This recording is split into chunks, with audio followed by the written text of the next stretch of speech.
and in the high Sierra Mountains. Loss of control has been on the NTSB's most wanted as one of the top causes for accidents, and so we're really pleased that we're going to be able to talk about that with somebody today that's actually going through it. Statistics that we have in 2018, there was 199 loss of control accidents that the NTSB investigated, and of those, there was a result of 84 fatalities. So we always like to spread the word that we have somebody who can actually talk directly to the topic, and so we're real pleased that we can do that today. I should turn off my phone. Or at least mute it, right? That's probably my mother going, how many? So anyway, we're also joined today by Charlie Freeport. Charlie's a retired U.S. Air Force and a shuttle commander. So while these two guys are commanding on top of a mountaintop, he's going all the way to the moon. And so he's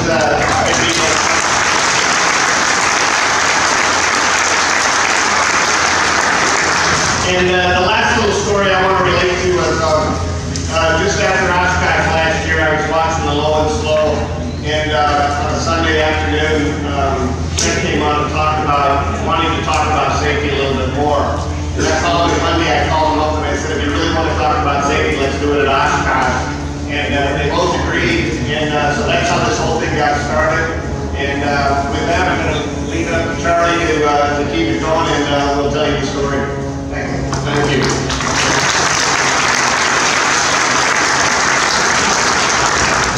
Well, first off, I want to say thank you for attending. The place is full, and the focus that we put on loss of control is because we want to keep our friends alive. And I want to just basically kick this off with a couple of thoughts. I'm going to hand it off to Trent who can introduce his friend Nikk.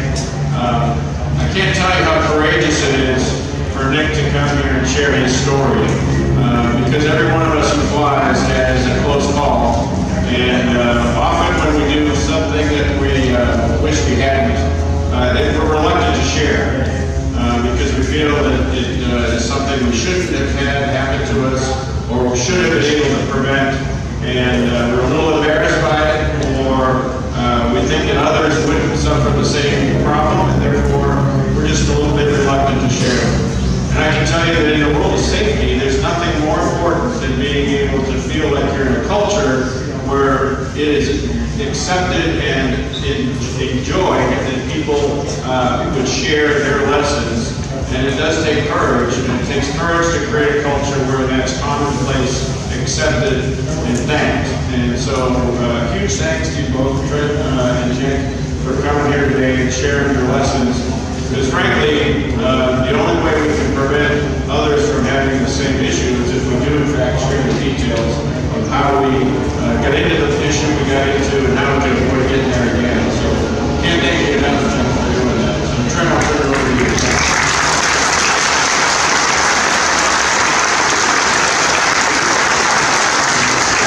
Thank you, Charlie.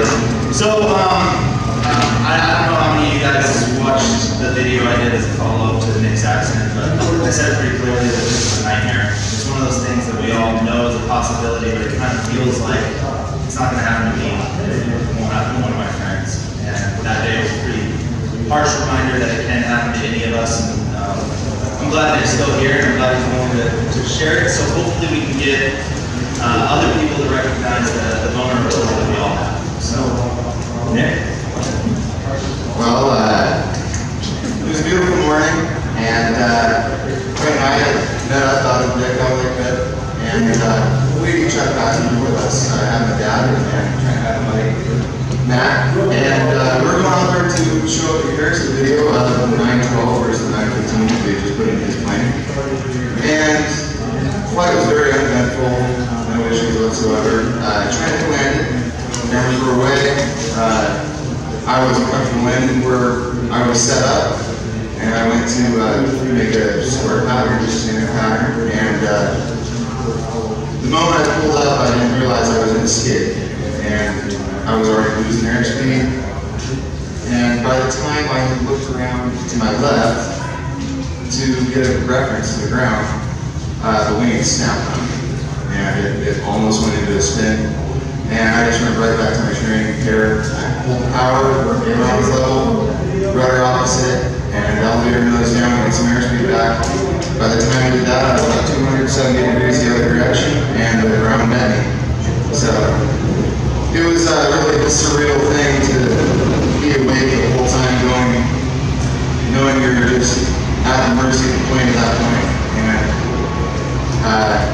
yeah, it was the most incredible force ever. I remember the plane settling down. I passed out momentarily, maybe it was 15, 20 seconds. My dad had run over, he woke me up, and I looked at him and I said, "What happened?" He said, "You crashed the airplane." And I looked at him and I said, "Is this real?" It just felt like the worst dream ever, and I wasn't waking up from it. So, kind of got the bearings about me. He started talking to me. Everything was okay. My face was completely open. I was bleeding everywhere. It was just a real ugly sight. And that's the second I looked down at my legs and I saw what had happened. And my first instinct was, feel. What can I feel? What have I lost? What's going on? Let's assess. I didn't feel a single thing. My whole body was numb. And it was just a very odd sensation.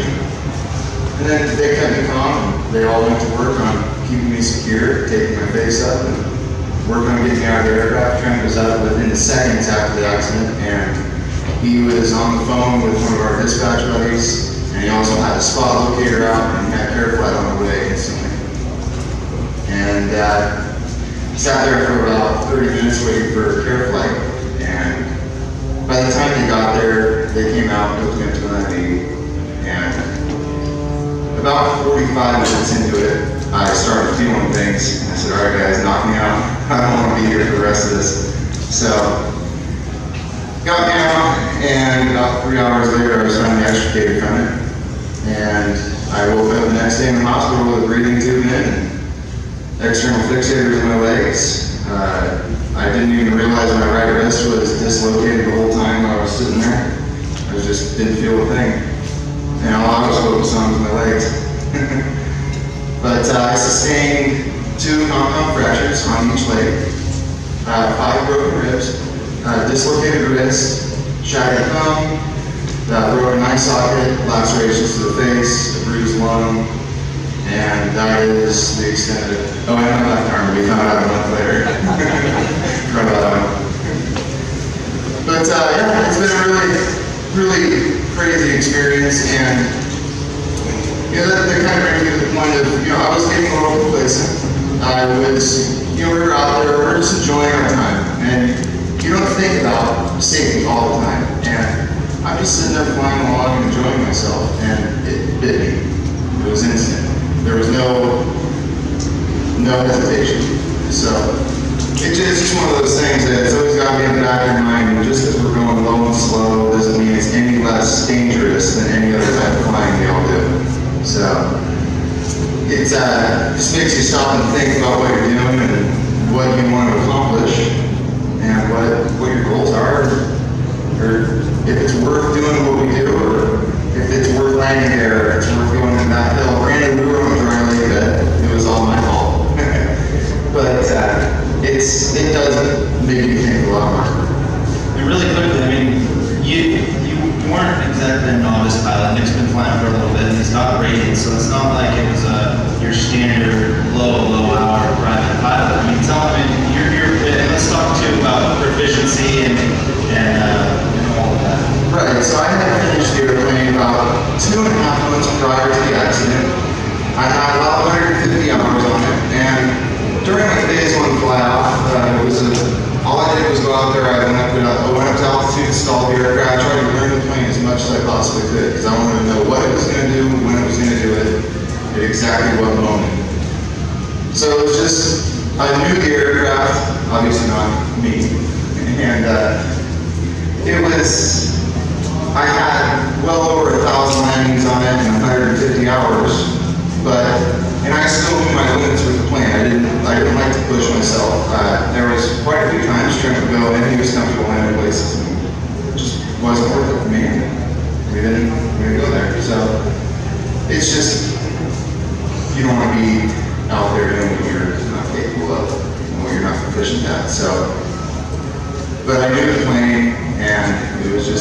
momentary lapse of not paying attention to what I needed to be looking at, and it bit me. And that's I think the big thing here is it's just the momentary lapse was really all it was. And that's the thing that I think most of the time probably gets people. You know, with my videos, a lot of times I don't show any of the safety side of things. So a lot of times I think it's assumed that it's not there. But we do safety brief before every bit of formation, or even anytime a camera's out, we're going to be filming operations. There's a safety brief beforehand, and normally some sort of debrief afterwards with looking at footage and all of that. And those are the things that we should showcase more, but even that being there, the momentary lapse of judgment, being caught in the moment, having fun and looking outside the airplane and kind of forgetting for that 1 second is what got in.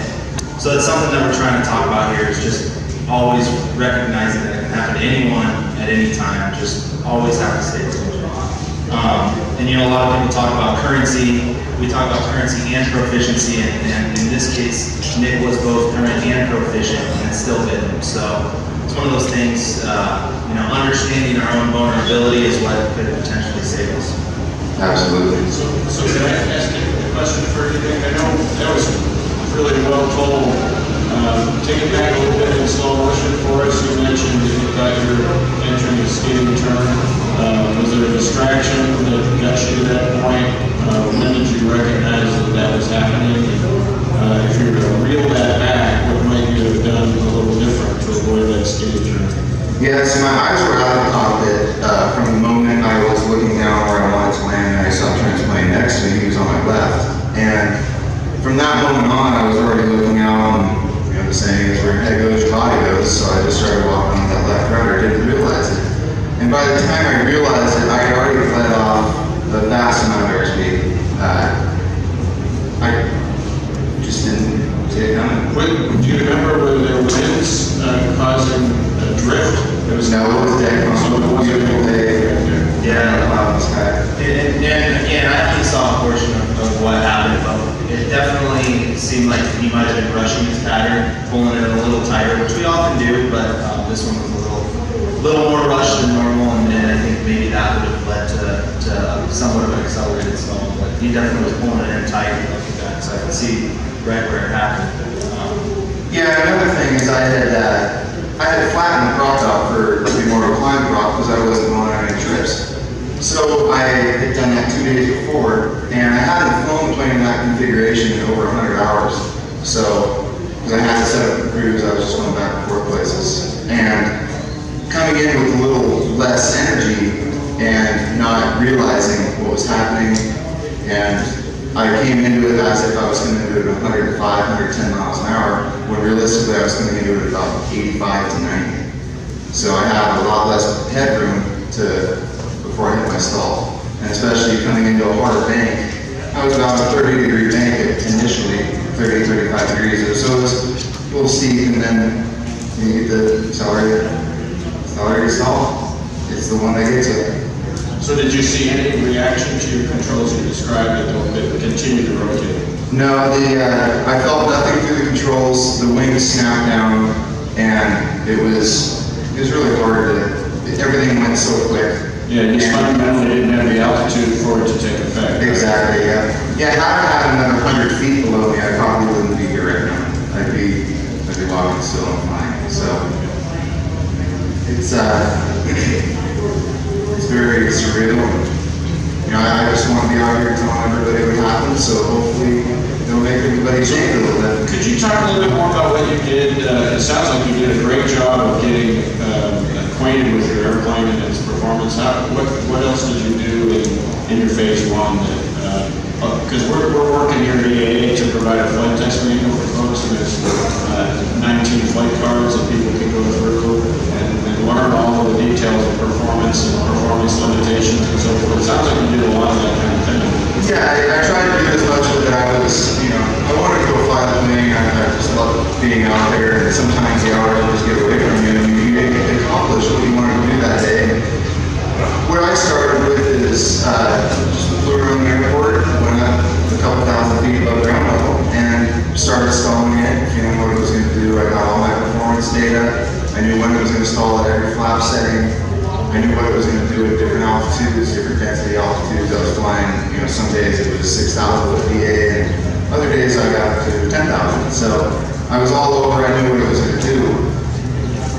But, and actually for a week prior to that, or 3 weeks prior to that, I had spun the plane for the first time. And I think it would have been a different outcome had I not gone up there and actually been proficient at spinning the plane and recovering it.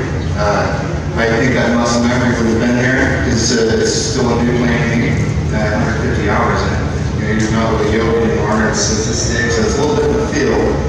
And I think that helped save me, so I really put a good emphasis on spin training. I really think it's, and upset recovery, I think it's very important. And I always try to do it. And I accelerate and stall the plane, and I try to do everything to upset it so I knew what I was going to do if I put it in that position. So in looking back at that particular incident, then how would you have approached it differently? Did you feel like there were illusions with ground motion and the height of your pattern, or would you have flown the pattern differently looking back? Absolutely, I would have. I did come nose up about 25 degrees, and there's no reason to climb like that when you're out in the wide open desert and there's nothing, no mountains with 5 miles. So it was kind of an accumulation of small mess ups that led me to a very big mistake, and I think that's really what gets everybody in this position is you don't think of the small mistakes and their consequences, and they just add up and everything tumbles until it's too late. Yeah, the chain of events just break one link and it won't happen. Exactly. Again, thank you for sharing your story. It's really courageous and it's very valuable to us. I guess we ought to give a chance for the audience to ask some questions, right, Pete? Actually, I think, Trent, we were going to talk a little bit about social media. Yeah, really quickly. Part of why I'm here is to talk about what I do, which is, for those of you that haven't seen my videos, I run a YouTube channel, flying a kickbox and going out and landing on mountaintops and going on adventures with my friends. And I put a lot of time and energy into those. And since I've been doing them, I've met a lot of people that are looking to do the same, to film their adventures and spend more time documenting and sharing those with their friends. And I think it's very important that we talk about, with the added tasks of filming, flying, and documenting things for whether it's YouTube or any other social media platform, that you end up with a lot more tasks at hand. And it's something that, again, we can get caught in the moment and say, this is great, I'm getting awesome footage, I'm having a blast, and then you start thinking about your cameras, checking if they're rolling, and before you know it, your head's outside the cockpit and you're not paying attention. So task saturation is something that we all need to be very aware of when we're doing any sort of video stuff. From a filmmaking standpoint, a vlog or a video log, what I do on YouTube, it ends up with having one person who is effectively being the director, the producer, the cameraman, the actor who's on screen, and then I'm also trying to be a pilot. That's a lot of hats to wear. So it's something to be super diligent and aware of, that anytime you pull out your phone to take a photo, even if it's just a single thing, just recognize ahead of time that you're lowering your awareness as far as the flying standpoint. And I always make sure that anywhere I'm going and any of the flying I'm doing is something that should be second nature. I'm not going out and trying something new on camera because it's just too much pressure. Kodak courage is a real thing. I used to shoot ski videos and you would be blown away. You pull out a camera and dumb stuff people do on their skis just to try to do things. So it translates into the flying in the same way. So it's something that I just want to make sure everyone understands that I'm super diligent of, and I really, really hope that everyone is as well.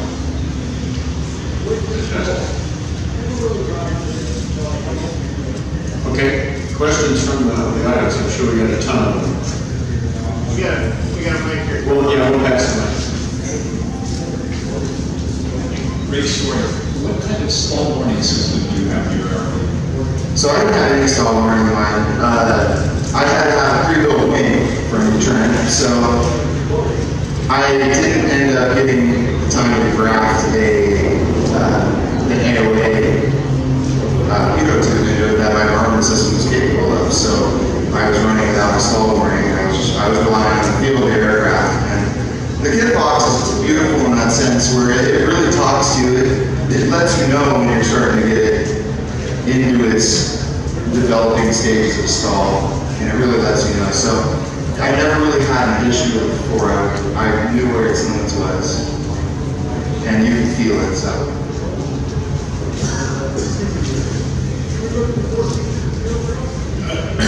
You mentioned that it was confident, was DA a factor in all that thing?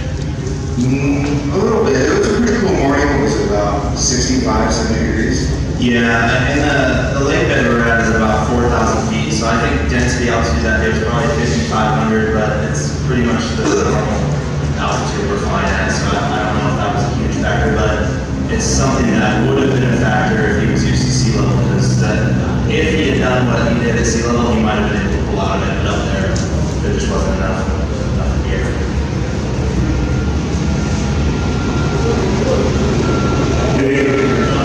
What's the psychological effects after being in an accident like that? You have to go through the training, send you back to everything. Is there like a year you have to reach yet to get that? Mentally, yes. It's been really tough to sit here for the last 9 months not being able to go rectify what I did wrong and make good of the situation. So it's been a lot of me in my own head thinking, what could I have done better? How can I avoid this at all costs in the future? And I'm lucky enough to get a chance to fly again, so I can do that.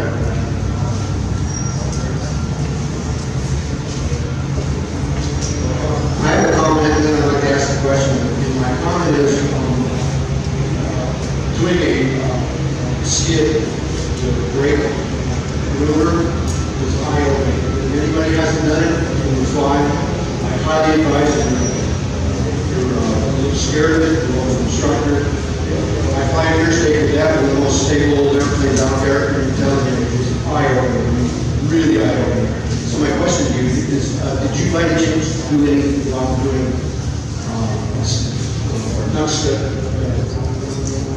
Skidding turns. skidding turns, yeah? I did. I tried to accelerate stalled plane as much as I possibly could in a skid and a slip, and also coordinated. And I knew what it was going to do. And actually, about a week prior, you were there. I went up and I showed Trent the spin because I don't think he'd ever done one in your aircraft either. So I went up there and I showed him what I was going to do, and I came into it a little accelerated into a skid, and it almost felt like it did the same thing when the accident happened. Morning. First time this is the PAA not pilot. I just have a question. When you say it was pilot error when you crash, are there restrictions on your license, like your automobile or insurance? What happens in an accident like that? Do you get reviewed by the FAA or whatever happens in that situation? So the NTSB conducts their investigation on the aircraft, and I believe it's 14 days for your 709 check, right? Am I right? I can't remember. Yeah, it's a question around here. And they tried to extend it to 6 months, and within that time I wasn't healthy enough to fly again and take my recheck. So what I have to do is I voluntarily surrendered my pilot's license. I won't have any black marks on my record for this one. But that's I just got a very lucky situation as well. Yeah, so the FAA, anytime there's a loss of control scenario, is going to require you to take a 709 check ride, which is basically another check ride to make sure that you're proficient in an aircraft. And since he was unable to take that 709 check ride, he basically surrendered his license for the meantime. That way he can go back once he's able to fly again and take that check ride. Yeah, it was either voluntary surrender or they would suspend it, which I mean, to go through a bunch more process to get it back. Hey, Nick, sorry you went through what you did. I got a question. Can you walk me through the speeds again as you were coming in? What you can remember of your speed as you entered South Trent, you started there, and you realized the speed. I wasn't looking at my airspeed at all. That was my mistake. So I didn't know where I entered. I felt like it was around 80, 85 mile an hour mark, but that's just a feel, and that's judging off what I knew the plane has. And obviously it was way too slow for the amount that I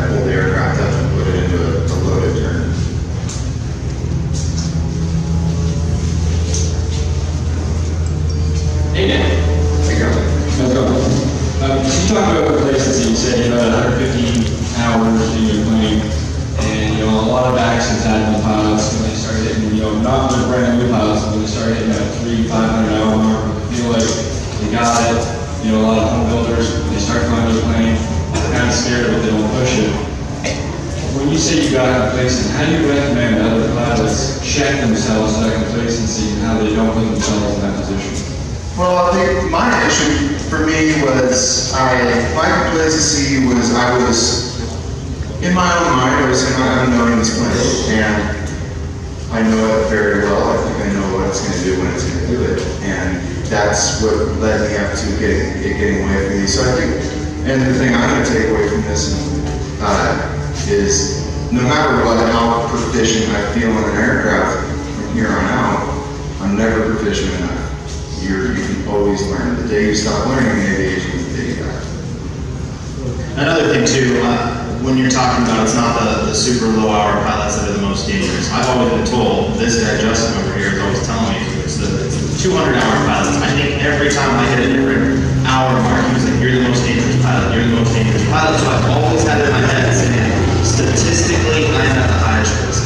And I think we all just mentally put that in our head. Stop thinking that you're not at risk. Say that I am, I'm in that zone that puts me at the most risk. And obviously with the type of operations we're doing slow and low, you don't have as much room to correct things. So you always have to keep that in mind that, I don't have room for errors and I am at the highest risk. And if you have that mentality going into it, it's the same with the takeoff.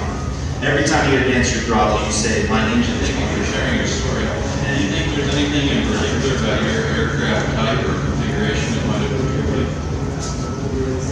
I don't think that there was anything with that. It was a neat thing. I knew the limits of the aircraft and I pushed it. I went a little too far now. Yeah, it wasn't like there was any odd tendency that there. It seemed more of one of those put himself in the wrong place. The plane, any plane I don't think could have gotten out of it. The attitude was that, the altitude was that. Hey guys, as a new student pilot, thanks so much for inspiring us to become pilots. My question is, in your transition from a new pilot to sole flying, can you just share a little bit about background and how you did that transition and what someone's path might look like? For your turn. Is that from your turn? Okay, well, I started off just airport to airport, and I really didn't hit even a gravel road until about 150 hours of total flight time. And that was with my instructor, my brother, in 172. That was kind of the first taste in it. And he explained, you go to a low pass, you want to assess where you're going to plant the plane, you want to know where you're going to put the plane, and you want to have a point marked out in your mind and where you want to land. And then we go into the mentality of it, is the risk versus reward. Is it worth going where you're going? Or, okay, a big dry lake bed, I'd be more apt to go my first night there, and that's what I did, then go try, a 10-foot wide dirt road with fences on either side. And, those are some of the places that we go land. And those are the ones we avoid when we're trying to learn. Yeah, it's all baby steps. We like to say anyone can really go out and be a backcountry pilot, but it all starts with small steps. For me, I got my kickbox when I think I had 60 hours total time and 0 tailwheel time when I bought it. So at first it was learning how to control the aircraft, but in part of that, figuring it out, knowing the mark on the runway, it all starts on a runway. Any school environment, just pick up a place on the runway, figure out where you're going to hit, and get to where you can hit your mark every time. And then once you're very comfortable in your aircraft, you can start venturing off into the lighter stuff. And like I said, baby step. I think Quinn was the guy that took me out and showed me around. We did lake bed circuits, and then you work your way into dirt roads like Nikk said, that are a little more narrow. And obviously, depending on your geographic, what's around you, it could be you're going out to wide grass strips, and then you go into narrow grass strips and all that. But basically, baby steps. Learn your comfort zone and slowly push your limits while learning your aircraft in a safe manner is the way. But go out, have fun, and practice. Right, and Trent was a great mentor for me for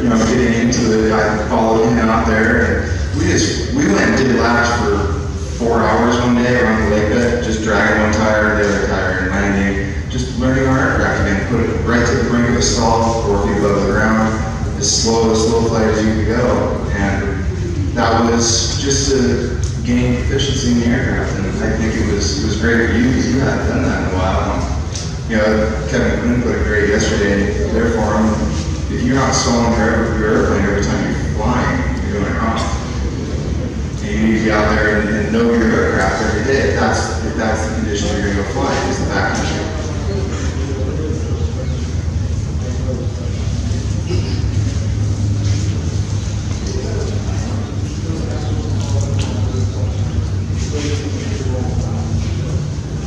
Hey guys, just to expand on what you were just talking about there, Nick, you said you had 150 hours, something like that on the airplane you were getting to know. What was your background prior to flying your kit box and building your kit box? What kind of experience did you have? And can you guys both kind of talk to what you are now in the logbook, so to speak? Yeah, absolutely. I currently have 1,300 hours. About 900 hours of that time is in a Cherokee 140, so very underpowered, especially for our altitude. And it really gave you that pitch of power, and you got to know exactly what's going on. And it also really gave you a good sense of when not to fly. You have to, it's another thing that we're thinking of is it a good day to fly? And all that. But most of my time was in that plane. I had some time in the Cessna 210, some climbing stuff. I had probably 20 hours on the long and Trent plane, just going around and cruising around with him. So I had a good feel of what the airplane was going to feel like in the beginning. And I also went to one of our kit box instructors locally in Reno, and I flew about 7 hours with him prior to taking my test flight. Because I didn't want to go off the bed in my plane the first day I fly back around with me. That's just not fun. And radios, I have a commercial instrument with a CFI. And my multi-engine I got about a month before the accident. Keep reading about that. And as far as me, I'm just a standard private pilot, most dangerous guy out there. I've got about 900 hours, 850 and a tail wheel in the backcountry. How many hours? Somewhere around 12,000, a little bit less. And 95 different types of airplanes and a thing that flies in space. I just, thanks for asking, but I'm sitting here in awe at the way they're talking about this. Because they're getting on all the really important points. Every time I get an airplane now, I have close to 12,000 hours. There are critical points where I think about what I'm about to do. When I get in the airplane in the morning, my stairs into the cockpit, I stop and I look around and I take a breath and I think, what am I forgetting? Just before you get in the airplane. And then before I hit that start button, what am I forgetting? As I get older and older and more experienced, I realize that my objective in a flight is to have no surprises, to have everything go the way I planned it, and you have to think through it. So this complacency thing that comes with the 3,500 hour pilot is real, but it comes in 300 to 500 hour chunks on every different new airplane that you fly. You just have to keep reliving that thing. So those were really good words. Really appreciate that. Pete? I was just going to ask Nick about checklists and Trent, what you guys go through, what type of checklist you use. Yeah, so I developed a little checklist when I was in my phase 1 flying, and the kit box is a really simple airplane to fly in the beginning. So it was small, but that's what you needed. That's what you needed to fly. I would use it. I was very checklist oriented because I want to go to airlines. That's my career goal, and you might as well get used to using a checklist right away. And that's always your best friend in an aircraft. Yeah, and I don't use a checklist for one aircraft and I have my flow. So. Like you double check or something? Yeah, exactly. So every time I get in the plane, there's the same sweep, same walk around, same sweep every single time. Hey, sorry, Charlie. Sorry, I was just going to read a funny story about checklists. My wife asked me to take a friend of hers when I was going on a cross-country trip for business to drop her off someplace. She'd never been in a little airplane. We get in, put her in the right seat, and start running through my checklist. And she was quiet. She didn't know what to expect there. I briefed her on everything, except I didn't brief her on what checklists were for. And when we got home, my wife asked her, so how'd you like it? And she said, well, I thought it was great, but you kept reading that book, and I thought,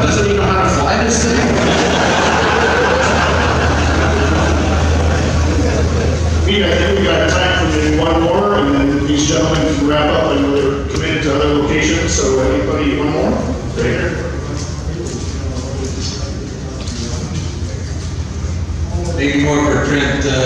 Somebody who's flown general aviation aircraft like myself since I was 18 and recently got into powered paragliding, and then you realize that there is a whole social media aspect to it, and some sort of feedback on the people who are posting on social media, whether it's your self-imposed burden or by others. What about promoting safety as part of your social media? Do you feel that? Is it self-imposed, or is it a burden that you think you should take on? Because so many people think, oh, a guy on YouTube can do it, I can do it too. Yeah, you know, that's the topic of discussion that I've had with a lot of other creators, I guess you'd call us. And it's a tough one because we always talk about disclaimers. Should we have a disclaimer in front of our video that you shouldn't go out and do this? I keep looking back to, at the end of the day, the people that read and listen to disclaimers are not the ones that are going to go out and do it. There was a show on MTV called Jackass that had the biggest disclaimer, that don't do this, and then how many people went out and replicated it anyway. So we're always balancing do you delude what you're doing and showing the fun side by having the safety talk, and will it be received properly? So that's something that I'm still, I guess, balancing and kind of fighting with, figuring out how to integrate it in a tasteful way that will be received by the right people. All right, live we do have one young lady who would like to ask a quick question. Just checking in on your booking. I remember where you are in the healing process. How much longer do you have to go on surgeries? So today I had 12 surgeries. The last one was a little minor, just to clean some open wound up on my right leg. I'm hopefully going to be walking within the next month or so, but it could always take longer, I don't know. And I don't know when I'll be flying again, I don't know how physical therapy is going to go. There's just so many variables at this point. My healing right now, both legs are internally fixed, everything's put together. There's a bone graft solidifying both legs right now, and everything's regrowing. So it's just a very long, drawn-out process, because with a compound fracture, you have so much tissue torn away from the bone, you lose blood flow. So my body's been working on building new veins and everything, you name it. It's been trying to do it. Just want to get some closing thoughts. Yes, thank you. First off, again, thanks for your courage and coming forward to share your story, because it will help all of us. As we hear from the NTSB, loss of control is something that is the most common by far in the accidents that cause us to lose our friends. And so because of that, many years ago, back about 2011, the NTSB wrote a report that the FAA took on. We were losing a tremendous number of folks due to loss of control. And here at EAA, we took on an initiative in collaboration with both the FAA and the NTSB to address loss of control. Last night we had the Founders Innovation Prize 4th running, where we've engaged the creativity of our membership to try to think about things that could be brought to bear in an inexpensive way to help all of us avoid loss of control. We're going to continue that competition. We're continue to raise the awareness. We're promoting a lot of programs where folks can get exposed to the things that they need to avoid loss of control. And so what we've had is we've seen a nice trend where we're down since 2011 about 50% in the fatality rate. But one fatality is still too much. We're really thankful he's here to share that lesson, because if he wasn't, we'd be having a lot of questions that wouldn't be answered. He's here to answer them for us. So your courage in sharing that is incredibly important to us. I can't thank you enough from all of us.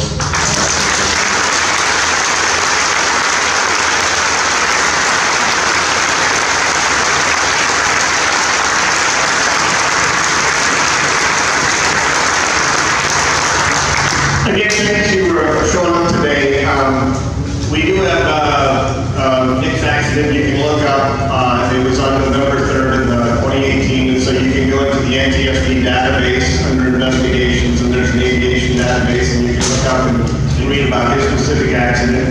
If you want to know more about loss of control, the NTSB has a booth in the Federal Pavilion. It's Hangar D, and we're doing some presentations over there, and we also have safety alerts on loss of control and some other different categories of accidents, so you can come on over and talk with investigators about anything over there.